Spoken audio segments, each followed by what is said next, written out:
এবছর একের পর এক লেখক ও ব্লগার হত্যাকাণ্ডের পর গত ২৮ সেপ্টেম্বর থেকে ৩ অক্টোবর মাত্র ৫ দিনের ব্যবধানে রাজধানী ও রংপুরে দুজন বিদেশি নাগরিক খুন হন। এসব হত্যার দায় স্বীকার করেছে আল কায়দা ও জঙ্গি গোষ্ঠী আইএস। লেখক ও ব্লগার হত্যাকাণ্ডে ধর্মীয় মতাদর্শ নিয়ে বিরোধ মূল কারণ হিসেবে চিহ্নিত হলেও দুই বিদেশি নাগরিক হত্যার মোটিভ কি সে সম্পর্কে এখনো অন্ধকারে আইনশৃঙ্খলা বাহিনী। তবে সরকার বলছে দেশকে অস্থিতিশীল করার উদ্দেশ্যেই পরিকল্পিতভাবে দুই বিদেশি নাগরিককে হত্যা করা হয়েছে।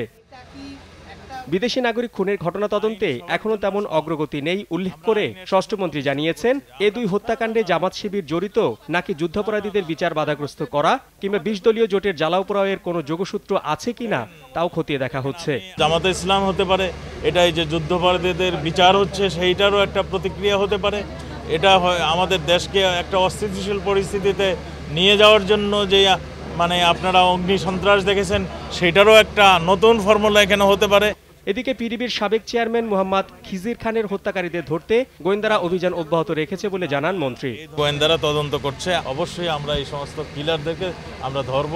শাহাবুদ্দিন মাহতাব, দেশ টিভি, ঢাকা।